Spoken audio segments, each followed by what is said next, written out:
눈높이 교육이라는 게 있습니다. 교육자가 피교육자의 수준에 눈높이 수준까지 내려와서 맞추어서 교육한다는 것이죠. 네, 실제로 저도 신학교에서 가르쳐 보기도 했지만 실제로 누가 우수한 교수인가, 누가 정말 참된 교육자인가 해보면 피교육자, 배우는 학생들이 쉽게 내용을 이해하도록 잘 설명하고 가르치는 사람입니다. 그렇게 정리할 수 있습니다. 그런 점에서 우리 선생님은 좋은 교수는 아닌 것 같아요. 아주 깊이 있고 천재적인 학자이긴 한데 본인은 엄청나게 아는데 가르치는 거 보면 무슨 말씀을 하시는지 주저리 그러니까 알기는 많이 아는데 그걸 잘 가르치지 못하시는 분들은 가르치는 은사가 좀 부족하다 그렇게 말할 수 있어요. 일로 갔다가 절로 갔다가 막 여기를 쑤셨다가 저기를 쑤셨다가 하니까 듣는 사람이 나는 짜증이 나는 거예요. 여러분 영화 한 편을 이렇게 보여주는데 감독이 어떤 영화는 도대체 이게 뭔 내용을 말하는지 모르는 영화가 있잖아요. 그럼 그 감독은 정신세계가 좀 어지럽다. 자유로운 영혼이다. 좋게 얘기하면. 그런 사람들이 되게 자유주의 신학자일 가능성이 많아요. 모호하고 막 어지럽고 분명하지 못하고. 그러나 칼빈주의 신학은 아주 명료하고 간단하고 좀 정확하고 아주 쉽게 또 잘 가르칩니다. 여러분 앞에 서 있는 이 사람이 그런 사람이 되어지기를 소망합니다. 많이 기도해주시고 응원해 주세요. 근데 실력 없는 교사일수록 괜히 어렵게 설명하고 난처하고 학생들을 다그치고 윽박 지르기 일수이죠. 하나 더 붙이자면 실력 없는 교사일수록 제 경험입니다만 질문하는 걸 되게 싫어하더라고요. 질문하지 마세요 하는 교수도 있어요. 그 얘기는 혹시 지 실력이 질문을 통해서 뽀록 날까봐 그렇게 할 수도 있고요. 또 자신과 다른 의견을 제시하는 학생을 싫어하고 그런 학생들의 대신에게 숙제물을 잔뜩 내주는 숙제 많이 내주는 선생치고 좋은 선생 없다. 그런 말이 있죠. 그래서 어떻든 눈높이 교육이 중요하다는 거예요. 그만큼 학생들 입장에 서서 학생들 하나하나 살펴보며 학생들이 충분히 이해할 때까지 인내하며 잘 설명하는 사람이 훌륭한 참 교육자다라고 할 수 있습니다. 물론 가르치다 보면 정말 말 안 듣는 학생이 있어요. 정말 고집불통의 학생이 있어요. 띵 해가지고 뭔 말을 물어도 속도 대답도 안 하고 무슨 생각을 하고 있는지 아무튼 불만을 가졌는지 감사를 가졌는지도 모르고 띵 해가지고 볼이 부어있고 숙제를 해오라도 잘 안 해오고 배우겠다는지 안 배우겠다는지도 잘 모르는 그런 참 엉뚱한 사람들도 많이 있습니다. 정말 교수 힘들게 하는 타입도 있습니다. 그럼에도 불구하고 인내하고 설명하고 가르쳐야 됩니다. 여러분들은 잘 모르시지만요.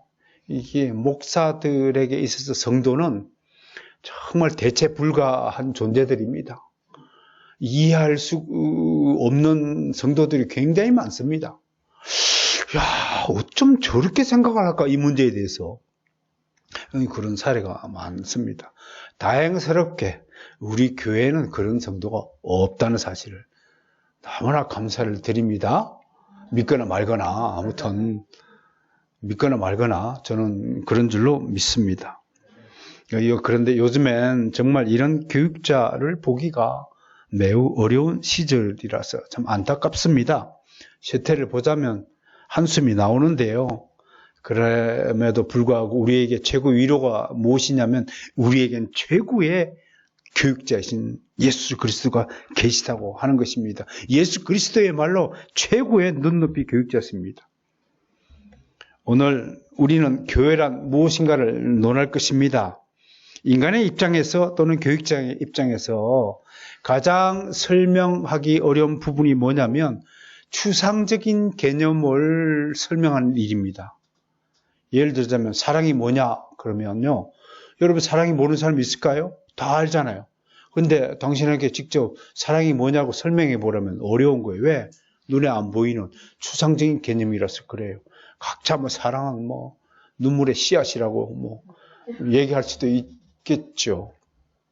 또 사랑은 대사기극의 클라이막스다. 그렇게 논하는 철학자도 있고 각자 대답할 수 있을 것입니다. 그러나 알고 있는 것과 설명하는 것은 별개의 차원의 문제입니다. 가르치는 은사를 받았다는 것은 알고 있는 지식을 여러분들에게 조목조목 체계적으로 A, B, C 정리정돈하여 탁탁 설교하는 겁니다. 그래서 저는 제 제자들에게 교수원을 양성하기 위해서 교수가 딱 칠판을 뺐으면 첫 번째 해야 될 일이 있습니다. 그건 지난 시간에 무엇을 배웠는가를 복습시키고 상기시키는 겁니다. 예수님께서 사도 바울의 편지가 그렇습니다. 너희가 전에는 이런 사람이었다. 특히 에베소서 2장에 보면 너희가 전에는 그리스도밖에 사람이 외인이었다라고 상기시켜 주는 것. 그 지난 시간 뭘 배웠고 나는 상기시켜 주는 거고요. 그리고 두 번째 반드시 교수가 칠판에 써야 될 내용이 뭐냐면 오늘은 이것에 대해서 강의합니다. 첫째, 둘째, 셋째. 보통 세 가지 넘지 않습니다. 저는. 왜 그러냐면 저는 여러분들이 머리를 그렇게 신뢰하는 사람은 아니거든요. 세 가지 넘어가면 헷갈려요. 첫째, 오늘 저는 여러분에게 이 부분에 대해서 내용을 강의하겠습니다. 이게 아주 훌륭한 교수란 말이에요. 이게 가르침의 은사를 받았던 사람이에요. 그런데 사실은 이런 은사를 가진 사람만이 사실은 교수가 되어야 돼요. 근데 대부분에 보면 정말 수업을 들어보면 안타까운 게 뭐냐면 도대체가 3,000%로 한 번만 빠지는 것이 아니라 여러 수십 번 빠져요. 3,000%로. 근데 그렇게 하니까 학생들이 불만이 일어나고 수업도 잘 진행이 안 되고 그런 경우가 있지 않습니까? 어떻든 가르친 은사가 굉장히 중요합니다. 잘 가르친다는 것은 다른 사람을 성장시키는 일에 1등 공신이다. 그렇게 말을 할 수 있습니다. 오히려 저는 비타민보다도 가장 좋은 보약이 좋은 가르침이다. 그렇게 말하겠습니다. 인간은 스스로 터득하는 지식도 있지만 대부분 부모님과 선생님과 여러 사회의 교사들로부터 새로운 지식을 습득하고 자라납니다. 그러므로 무엇보다도 좋은 선생님을 만나는 것이 큰 행운이다 라고 말할 수 있습니다. 아멘입니까? 다시 한번 강조합니다. 무엇보다도 좋은 목자를 만나는 성도가 가장 큰 행운하다. 아멘. 네, 감사합니다. 여러분들이 저를 그렇게 믿고 생각해 준다는 것을 알겠습니다. 네. 그러니까 우리는 그리스도인이 얼마나 복을 받은 존재인가를 생각해 봐야 합니다. 이 세상에 예수 그리스도보다도 좋은 선생님이 없기 때문에 그렇다는 겁니다.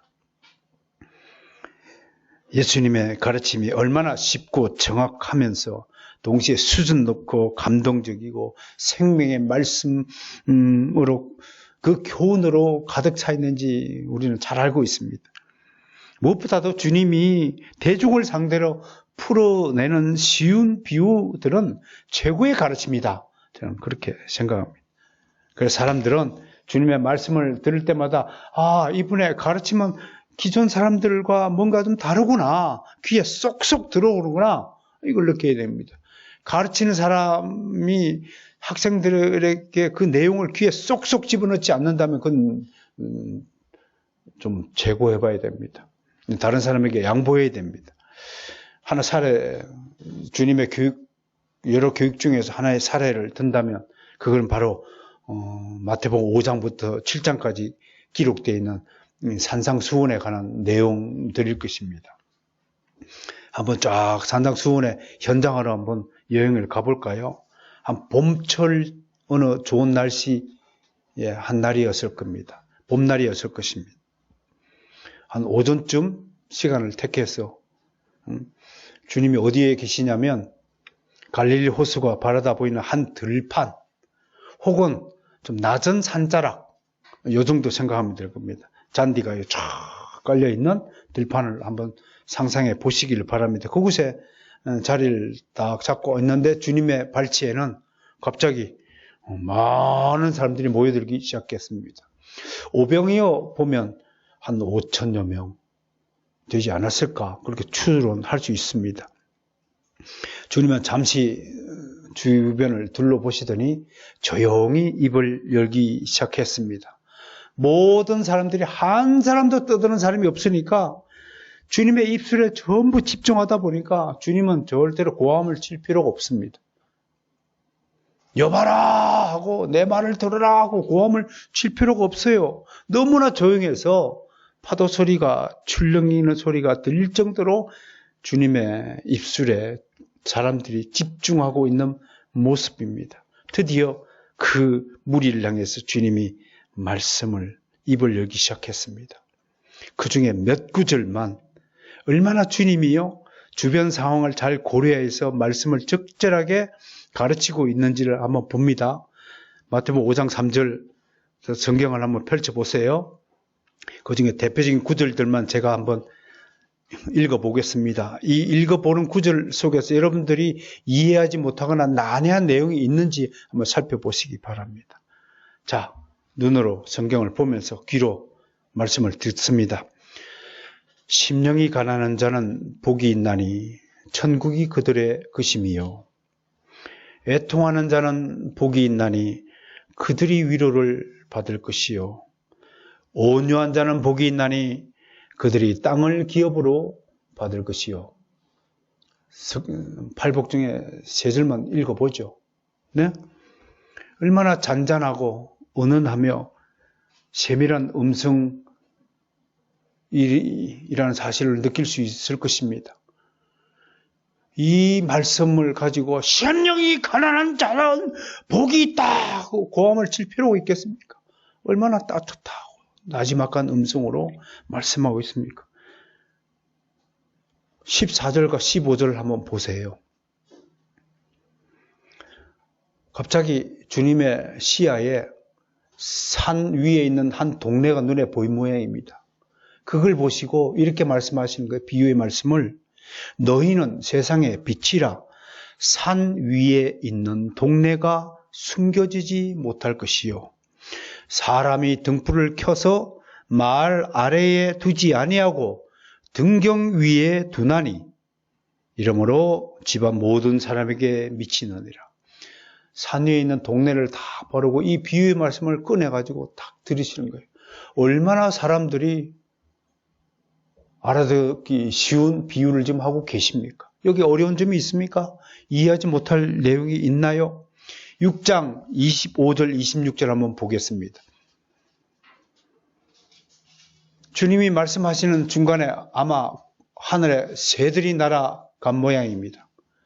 주님이 그 새들을 향하여 손으로 가르치면서 모든 사람이 하늘의 새를 쳐다보고 있습니다. 그때 입을 열어서 이렇게 말씀하십니다. 그러므로 내가 너희에게 이르노니 목숨을 위하여 무엇을 먹을까 무엇을 마실까 몸을 위하여 무엇을 입을까 염려하지 말라. 목숨이 음식보다 중하지 아니하냐? 몸의 의복보다 중하지 않느냐?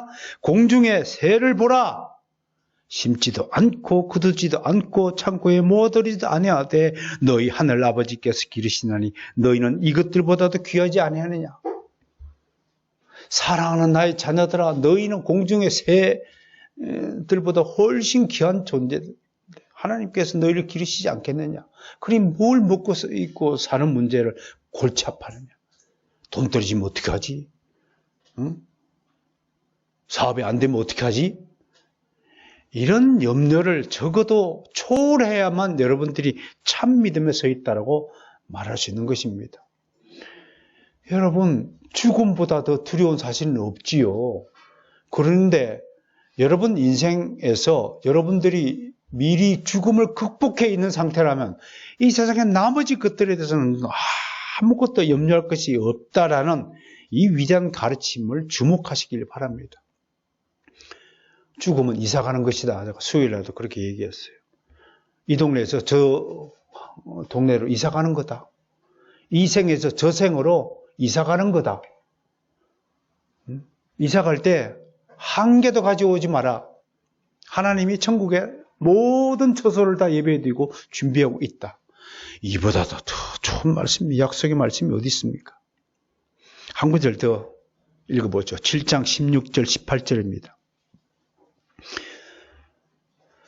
갈릴리 호수 주변에요. 아주 유대 팔레스타인 지역에서 제일 눈에 띄기 쉬운 세 가지 나무가 있는데 그게 뭐냐면 포도나무, 무화과나무, 감람나무예요. 이 나무들이 눈에 들어오신 모양이에요. 이 나무들을 보고 손을 가르치면서 사람들 보고 저 포도나무와 무화과나무를 잠시 보렴. 그렇게 이렇게 말씀하시는 거예요. 그들의 열매로 그들을 알지니 가시나무에서 포도를 엉겅퀴에서 무화과를 따겠느냐? 이와 같이 좋은 나무마다 아름다운 열매를 맺고 못된 나무가 나쁜 열매를 맺나니 좋은 나무가 나쁜 열매를 맺을 수 없고 못된 나무가 아름다운 열매를 맺을 수 없느니라. 우리식으로 치면은 콩 심은 데 콩 나고 파 심은 데 팥 나느니라. 이렇게 설교를 하는데 여러분 못 알아들었어요? 못 알아들어 지금? 다 알아듣잖아요. 주님이 이렇게 눈높이 교육자였어요. 얼마나 귀에 쏙쏙 들어오는 가르침을 하고 있습니까? 그러면서 어디 하나 흠잡을 데 있습니까? 쉽다고 깊은 지식이 아닙니까? 정말 놀라운 것은 깊은 진리의 말씀은, 생명의 말씀은 쉽고도 깊이가 있다는 것입니다. 이게 참 특이하다고 하는 것입니다. 그리고 권위고 있습니다. 얼마나 사람들의 심령을 파고들었으면 말씀을 마친 이후 사람들의 반응을 한번 읽어보겠습니다. 7장 28절 29절 다 함께 눈으로 읽고 함께 목소리를 내서 읽어보겠습니다. 시작. 예수께서 이 말씀을 마치심에 무리들이 그 가르치심에 놀라니 이는 그 가르치시는 것이 권위 있는 자와 같고 그들의 서기관과 같지 아니함이라. 아멘. 얼마나 놀라운 가르침이면 사람들이 전부 다 이렇게 감동을 고백하고 있어요. 오늘 제 입술로 들려지는 이 설교에도 이러한 감동이 여러분들에게 전달되어지기를 소망합니다. 다시 한번 정리하자면 주님은 최고의 교사이자 선생님이십니다. 주님이 꺼내는 모든 단어 하나하나가 숨을 쉬고 생명을 불어넣습니다. 그러면서 모든 이들의 영혼을 깨끗이 청소하는 힘을 가집니다. 어떤 사람이라도 주님의 가르침에 대항하거나 반박할 꼬투리가 없습니다. 주님의 말씀은 완전한 진리이기에 반박할 수 없는 것입니다. 주님이 입을 열면 모든 귀신의 입들이 자동적으로 셧다운되는 겁니다. 이것이 생명의 말씀의 능력입니다. 자, 다시 오늘 주제인 교회란 무엇인가라는 질문에서 시작합니다. 오늘 주님은 사도 바울을 통해서 교회란 한마디로 그리스도의 몸이라고 설명합니다. 저는 개인적으로 교회라는 추상적인 개념을 주님이 우리에게 설명하기 위해서 그리스도의 몸이라는 실체적인 개념을 꺼내들었습니다. 저는 이 설명은 주님이 우리를 이해시키기 위해서 그리신 가장 아름다운 그림 중 하나라고 생각을 합니다. 간혹 주님은 우리가 이렇게 경험한 세계 안에서 우리가 이해한다는 것을 전제하여서 이런 그림을 통해서 우리를 가르치십니다. 그러므로 주님께서 교회를 그리스도의 몸이라고 하는 이름으로 표현한 것에 주목해야 합니다. 눈높이 교육을 시키기 위해서. 교회란 추상적인 개념, 교회가 뭐지? 쉽게 설명할 수 없는 이 난해한 문제에 대해서 주님은 그리스도의 몸이다. 그렇게 소개한 겁니다. 한편으로 이것은 그리스도와 교회는 영원히 분리될 수 없는 것임을 나타내는 비유 설교입니다. 특히 교회를 그리스도의 몸으로 비유하신 것은 예수님께서 이 땅에 계실 때 우리와 똑같은 몸을 가지고 계셨기 때문에 이 비유를 드신 거예요. 예수님이 이 땅에 계실 때 우리와 같은 몸을 가지고 있지 않았다면 이런 비유를 들지 않았을 것이다 하는 이야기입니다. 물론 예수님은요, 우리와 같은 물리적인 몸, 소마라고 하는데요. 물리적인 몸만 가진 건 아니죠. 주님은 신령한 몸, 푸니마토코스를 동시에 가지신 분이십니다. 그러므로 구원받은 우리도 언젠가는 주님처럼 이 신령한 몸을 가지게 될 것입니다. 이를 두고 사도 바울은 고린도전서 15장을 통해서 오늘 소개한 본문에 보세요. 우리가 흙에 속한 자의 형상과 하늘에 속한 자의 형상을 입는다고 확신하고 있습니다. 구원받은 백성에게는 두 가지 형상이 있습니다. 하나는 눈으로 보이는 몸의 형상, 몸이라는 이 몸을 뭐라고 표현합니까? 흙에 속한 자라고 표현합니다. 흙에 속한 형상이라고 표현합니다. 그런데 우리 안에 어떤 분이 계시나요? 성령님께서 함께 거주하십니다. 성령님께서 거주하시는 것을 신령한 몸이라고 우리는 부를 수 있는 것입니다. 그러므로 이 신령한 몸은 이 눈에 보이는 육체적인 몸, 물리적인 몸, 이거는 썩어 없어지겠지만 우리에게 심어진 신령한 몸, 이것은 영원히 사라지지 않는다고 하는 것입니다. 여기서 우리는 주님이 교회를 설명하시기 위해서 의도하시는 바를 깨달을 수 있습니다. 예수님은 지금 부활과 성취를 통해서 완전히 영화된 몸을 가지고 하늘 보좌에 앉아 계십니다. 그것을 왜 우리에게 말씀해 주셨어요? 우리도 언젠가는 이렇게 변화되어서 주님처럼 변화된 몸을 가질 수 있다는 희망을 우리에게 주신 것입니다. 그때 우리가 무엇을 해야 되겠습니까? 우리는 주님 앞에 영원한 몸으로 변화됐을 때 주께 나와 경배해야 할 것입니다. 그런데 동시에 주님은 그 영적이고 영원한 몸을 이 지상 가운데 가지신다는 것입니다. 하늘에 계시지만 동시에 이 지상에도 당신의 그 신비로운 영원한 몸을 가지고 계시다는 것입니다. 바로 영원한 신비로운 그 몸이 바로 교회라고 하는 것입니다. 교회 공동체를 예수님의 신령한 몸이라고 하는 것입니다. 그러므로 우리가 교회라고 생각할 때 제일 먼저 생각해야 될 것이 뭐냐? 교회는 그리스도의 몸이다 라는 것을 기억하시길 바랍니다. 자, 성도 여러분, 다시 설명을 드리자면 이제부터는 교회 그러면 건물이라고 생각하지 말아야 됩니다. 교회는 그리스도의 몸이며 그 몸은 구속받은 모든 그리스도인들을 지칭한다는 것을 믿으셔야 됩니다. 이 믿음은 하나님으로부터 주어진 것이므로 주님과 뗄래야 뗄 수 없는 관계를 맺습니다. 그래서 교회는 믿음 공동체입니다. 믿음이 없이는 교회는 영원히 지속할 수 없습니다. 내 몸에 다른 사람의 지체가 잠시 터치하거나 얹어 놓을 수는 있어도 그 지체를 내 몸에 붙일 수는 없습니다. 마찬가지로 교회 공동체는 믿음 공동체입니다. 그러므로 믿음이 없는 사람이 교회 공동체에 소속될 수가 없습니다. 벼가 자라는 논에 가라지가 잠시 함께 자랄 수 있다 해도 추수 때 가라지는 별도로 분리되어 버려지는 것입니다. 이 관계를 또 주님은 몸과 머리로 비유하십니다. 에베소서 4장 15절 16절 말씀입니다. 여기서 주님은 교회의 온몸인 머리신 주님과 연결되고 결합되어 각 지체의 분량대로 자라난다고 말씀합니다. 함께 읽어보겠습니다. 제가 읽죠. 눈으로 봅시다. 에베소서 4장 15절 16절 말씀입니다. 오직 사랑 안에서 참된 것을 하여 범사에 그에까지 자랄지라. 그는 머리니 곧 그리스도라. 우리 몸의 머리가 누구라고요? 예수 그리스도다 라고 증언하고 있습니다. 그에게서 온몸이 각 마디를 통하여 도움을 받음으로 연결되고 결합되어서 각 지체의 분량대로 역사하며 그 몸을 자라게 하며 사랑 안에서 스스로 세우느니라. 우리 몸은 사랑 안에 세워져야 한다는 것을 말씀하고 있습니다. 이렇게 보세요. 교회라는 추상적인 개념을 그리스도의 몸이라는 물리적인 개념화 시키는 것을 뭐라고 얘기하냐면 표상이라고 이야기합니다.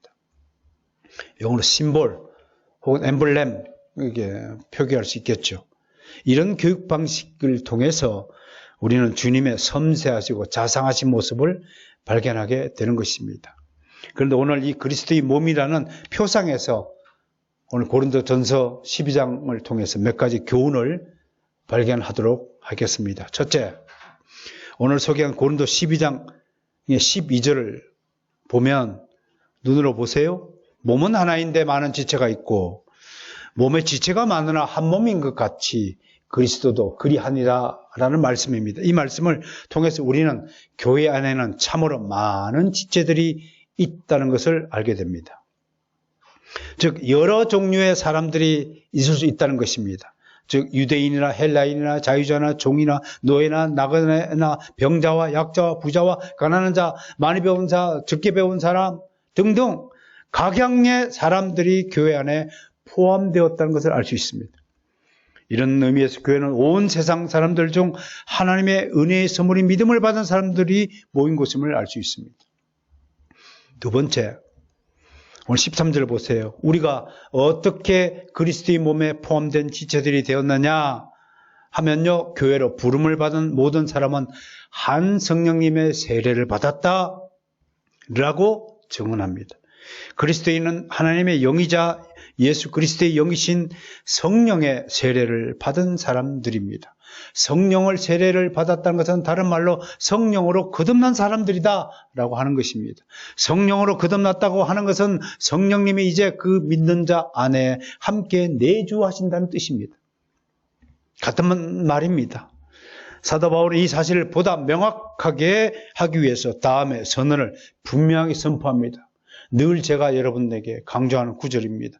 이걸 제가 네이밍을 했어요. 로마서 8구 선언이라고 네이밍했습니다. 로마서 8장 9절을 한번 찾아보겠습니다.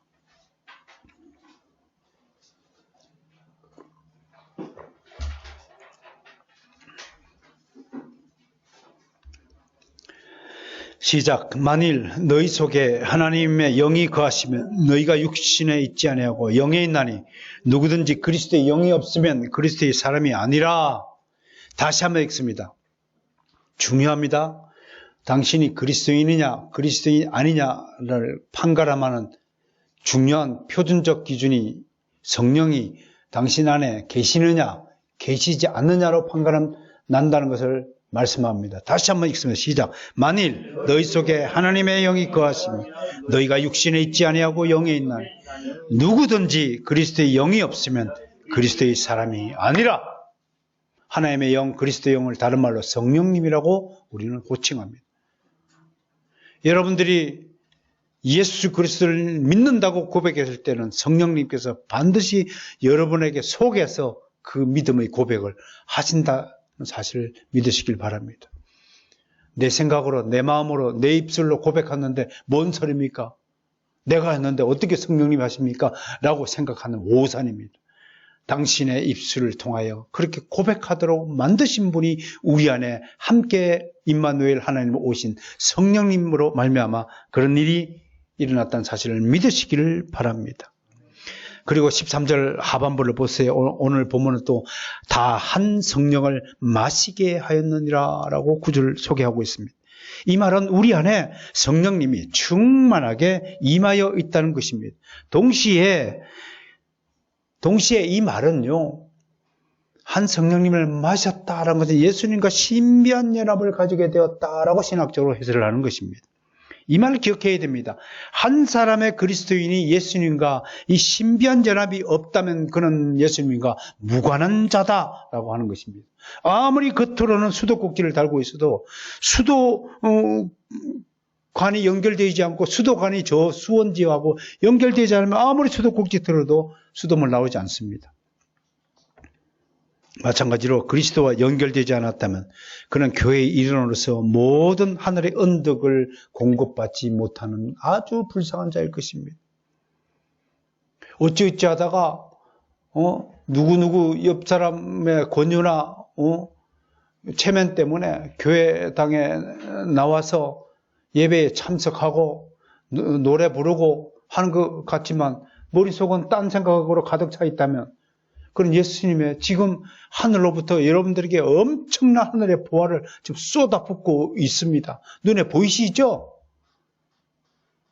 눈에 안 보이십니까? 하늘에 쏟아지는 이 엄청난 은혜의 축복들이 빗줄기처럼 비둘기처럼 훨확 내려서 쏟아붓고 있다는 사실을 안 보이시냐 이겁니다.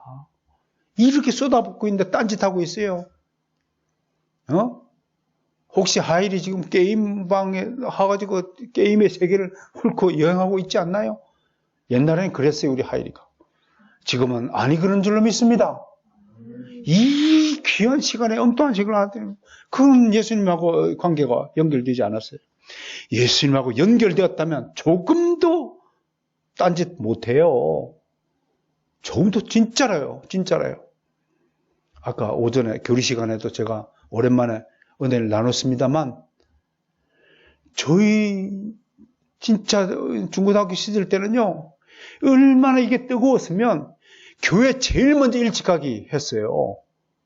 그래 나보다 먼저 교회 오는 뭐 시기질도 하고 그랬어요. 그걸 아름다운 시기질주를 하는 거예요. 교회 가기 싫어가지고 막 푸석푸석하고 그 사람을 예뻐하겠어요. 하나님이 어떻게 하면 교회 일찍 나오고 막 청소하고 쓸고 닦고 진짜 그랬어요. 제가 누가 말해도 그런 열심을 가지고 목사님이 얼마나 이뻐해요. 살짝 화장실 청소한 것 뒷주머니에 탁 뭘 찔러둬요. 보니까 만원짜리 하나 용돈 주는 거예요. 왜 용돈 주겠어요? 이뻐서 주는 거예요. 이뻐서. 이쁜 집만 골라서 하는 사람이 있고 얄미운 집만 골라서 하는 사람이 있잖아. 어느 쪽이에요, 여러분? 우리 교회 목사만 4명이요. 나 교리 시간에 그랬어요. 교회 제일 먼저 나와야 될 사람이 누구요? 목사들이야, 목사들. 목사들이 제일 먼저 나와가지고 청소하고 예배 준비하고 해야 되지 않습니까? 저는 하나님께 약속한 것이 있어요. 나는 매주일마다 내가 제일 먼저 교회당에 나온다. 그게 제 약속한 거예요. 오늘도 제일 먼저 나왔어요.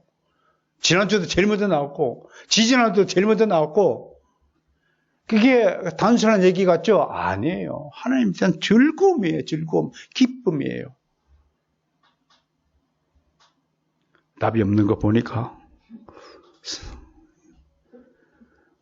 성령님이 안에 내주하는지 잘 모르겠어요. 예수님과 신비한 연합을 이루고 있는지 모르겠어요. 만약에 여러분 하나님과 연결되지 않았다면 예수 그리스도와 무관하다면 그 사람은 아무리 기도해도 하나님 응답하지 않습니다. 하나님은 그리스도와 연결되지 않은 사람의 기도를 듣지 않으십니다. 교회는 예수 그리스도와 신비하게 연결되어 하나가 된 사람들의 모임입니다. 여기는 세상의 모임이 아닙니다. 여기는 세상의 기업이 아닙니다. 여기는 직장이 아닙니다. 여기는 예배의 장소요, 사역장이요, 하나님께 영광을 얻는 곳입니다. 신령한 곳입니다. 만일 우리 가운데 저는요 아직도 제가 그리스도와 연결이 되어 있는지 잘 인식하지 못하겠습니다 한다면 오늘 이 설교 가르침을 들으시고 당신이 그리스도와 연결된 것을 인식할 수 있는 좋은 기회를 얻게 될 것이라고 자신 있게 선포합니다. 지금 이 순간에 이 말씀을 듣고 내가 예수 그리스도와 하나가 되었기에 예수님께 이끌려서 이 자리에서 하나님께 예배하고 있다라는 것을 믿으시길 바랍니다. 마지막으로 한 구절 더 보겠습니다. 25절, 27절의 가르침을 통해서 우리는 그리스도의 몸에 결합된 지체들 간의 관계가 어때야 하는지 생각해 보아야 합니다. 25절 보세요. 제일 먼저 교훈하는 것이 뭡니까? 교회 안에 분쟁이 없어야 한다는 것입니다. 한마디로. 지체들끼리 서로 잘났다고 우기면 분쟁이 발생하지요. 15절, 17절에서 사도 바울이 뭘 비유해드려요? 지체들끼리 서로 잘났다 하는 것은 어리석은 것이다 라고 교훈하고 있습니다. 발이 손보다 낫습니까? 귀와 눈이 서로 잘났다고 싸울 수 있습니까? 각 지체는 주님이 주신 각자의 소명과 분량과 역할이 있습니다. 눈은 보는 것입니다. 눈이 좋아야 좋은 것을 봅니다. 하나님의 눈을 가진 사람은 사람의 속을 살핍니다. 하나님도 우리 속을 살피잖아요. 겉만 보는 눈은 썩은 동태눈이요.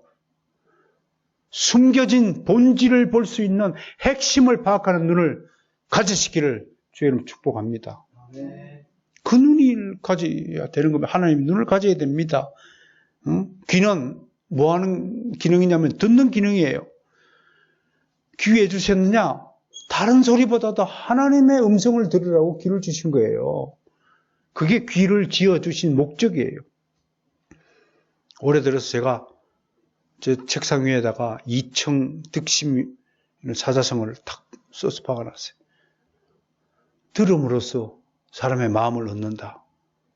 사람의 마음도 들어줌으로써 얻는데 하나님의 말씀을 듣는데 어떻게 하나님의 마음을 얻지 않을 수 있습니까? 어떻게 하나님이 이쁘다고 소리 안 할 수 있습니까? 자녀들이요, 하나님에게 귀여움을 독차지하고 하나님께 보살핌 받는 그런 예쁜 자녀가 되어지길 원합니다. 코는 그리스도의 향기를 맡게 하기 위해서 지어주신 것이고요. 어떤 코가 있는데요, 이분은 모든 것을 향기를 느낀다고 말하시는 분이 진짜 있어요. 썩은 생선 냄새도 향기가 난대요. 이상한 코죠. 저는 은사를 받은 코다 그렇게 명명했어요. 썩은 냄새가 안 난대요. 모든 곳에 향기가 난다고 하더라고요. 이번 복음을 전하라고 만들어 주셨어요. 그런데 입과 함께 성경에는 입 안에 있는 요 세치혀에 대해서 경고가 많아요. 요거 잘 놀려야 돼요. 요거 때문에 망하는 거예요. 요새 대한민국 정치인들 참 덜 된 사람들만 이렇게 정치인이 됐는지 평범한 우리보다도 못한 말들을 찌커려요. 어떻게 사람을 깎아내리고 비방하고 험담하고 저주하고 정죄하는지요. 정치 잘못 배웠어요. 정치 그렇게 하라고 하는 거 아니에요. 잘한 것은 잘했다고 칭찬해 줘야 되고 못한 것은 그렇게 욕을 하면서 못했다고 하면 마음을 얻습니까? 정말 불쌍한 사람들이 아니고 무엇이겠습니까? 손은 두 손 클럽, 두 손으로 섬기라고 주신 거, 발은 복음을 전하는 발이 되도록 발을 주신 것이다. 이거 우리 지체의 각 역할과 기능들입니다. 하나님이 준 특별한 임무들입니다. 그러므로 사랑하는 성도 여러분, 교회 안에서는 자기를 뽐내는 것이 아닙니다. 자기 주장을 관찰하는 것이 아닙니다. 오직 교회 안에는 주님의 뜻과 계획만이 있을 뿐입니다. 그 모든 뜻과 계획은 이미 성경 66권 안에 잘 계시되고 기록되어 있습니다. 하나님의 뜻이 무엇입니까? 목사님 좀 가르쳐 주세요. 그러면 목사가, 진짜 훌륭한 목사는 뭐라고 답을 해야 되겠습니까? 성경을 읽으세요. 성경 66권 안에 하나님 뜻이 다 정리되어 기록되어 있습니다. 이것이 하나님의 말씀이자, 이 하나님의 말씀이 곧 하나님의 뜻이자 계획이자 명령이며 약속이며 계명인 것이라는 사실을 믿으시길 바랍니다. 오늘 우리는 교회란 그리스도의 몸이라는 것을 배웠습니다. 그리고 이 몸에는 많은 지체가 서로 연결되고 결합되어 있음을 알게 되었습니다. 그리고 교회 안에는 차별이 있을 수 없다는 사실도 알게 되었습니다. 모두가 하나님의 자녀들이자 하나님 나라의 백성들입니다. 무엇보다도 지체 간에는 분쟁이 없어야 함을 배웠습니다. 분쟁이 발생하려는 기미가 보이거든 얼른 우리가 그리스도와 하나라는 사실을 기억해야 됩니다. 그리스도하고 신비롭게 연결되어져 있는 연합체라는 것을 기억해야 합니다. 그리스도와 하나님에서 서로 싸우고 얼굴을 붉히고 욕하고 이간질하고 시기하고 질투하고 미워한다는 그런 마음을 가진다는 것은 정말 부끄러운 짓입니다. 그리스도의 은혜와 사랑을 배신하는 것입니다. 스스로 그리스도의 몸에서 이탈되어지는 것입니다. 스스로 자기 팔을 자르는 사람과 같이 어리석은 행위입니다. 나아가 그리스도와 하나가 됨을 인식하고 굳게 믿으신다면 우리는 주님의 확고한 약속의 말씀을 의지하고 이 세상 사는 날 동안 두려워하거나 염려하는 일에서 자유로워할 것입니다. 요한복음 16장 33절 말씀을 읽어드리겠습니다. 이것을 너희에게 이르는 것은 너희로 내 안에서 평안을 누리게 하려 함이라. 세상에서는 너희가 환난을 당하나 담대하라. 내가 세상을 이기었노라. 위대한 말씀을, 위로의 말씀을 주셨습니다. 힘드십니까? 따라섭시다. 내가 세상을 이겼노라. 잠시 여러분들이요, 근심하고 실족하고 염려할 수도 있지만 궁극적으로 여러분은 반드시 승리하게 되어 있습니다. 주님이 이기셨으므로 우리도 이깁니다. 지금 코로나 사태와 함께 한국에 위기가 찾아왔어요. 일부 교회들이 정부 방침을 무시하고 이 교리가 없어서 그래요. 제대로 된 신학을 공부했다면 이렇게 엉뚱한 행동하지 않습니다. 방역수칙을 지키지 않는 등 이런 할 수 없습니다. 철저히 지켜야 됩니다. 그러니까 out of rule, 법을 지키지 않음으로써 하나님의 교훈을 무시함으로써 많은 확진자가 발생함에 따라서 교회가 말이죠. 코로나 확진자 온상이 되어서 비난을 받고 있지 않습니까?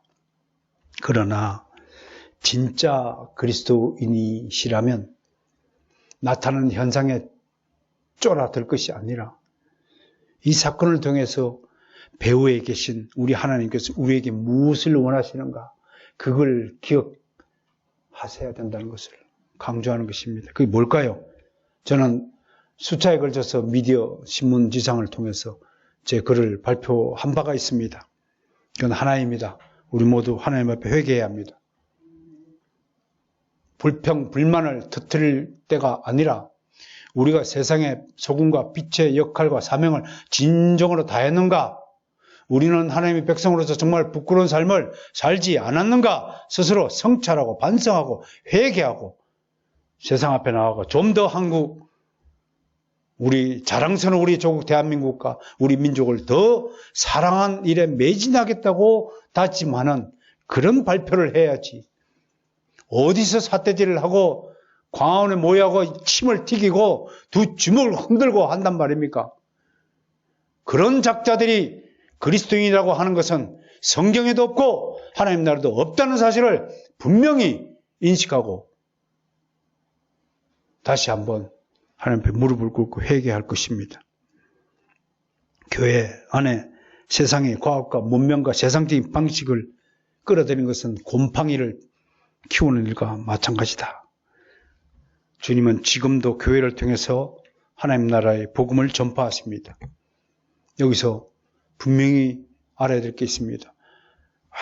아무리 나팔수가 훌륭한다 해도 고장난 나팔 가지고는 나팔을 불 수 없습니다. 우리가 나팔입니다. 하나님은 나팔수입니다. 하나님은 우리를 들어서 세상에 복음을 전파하십니다. 사람을 통해서 사람을 구원하십니다. 공중에 나는 새를 통해서 예수 믿으라 깨닥깨닥 하지 않습니다. 돼지를 통해서 껄껄껄 예수 믿으세요 껄껄껄 하지 않습니다. 반드시 사람을 통해서 복음을 전파하십니다. 그런데 이 나팔이 고장이 나가지고 아무리 나팔을 불어도 불지 않는다면 그건 철저하게 고침을 받아야 됩니다. 지금 한국 교회가 고장난 나팔이 되었습니다. 철저하게 개선해야 될 것입니다. 이러한 때 한국 교회를 살릴 수 있는 이것이 유일한 비법은 아니지만 저와 우리 교회에 주신 이 10미션 10가지 시스템을 잘 장착하여서 한국 교회를 갱신하고 개혁하는 일에 앞장서는 저와 여러분이 되시기를 주여 여러분 축복합니다.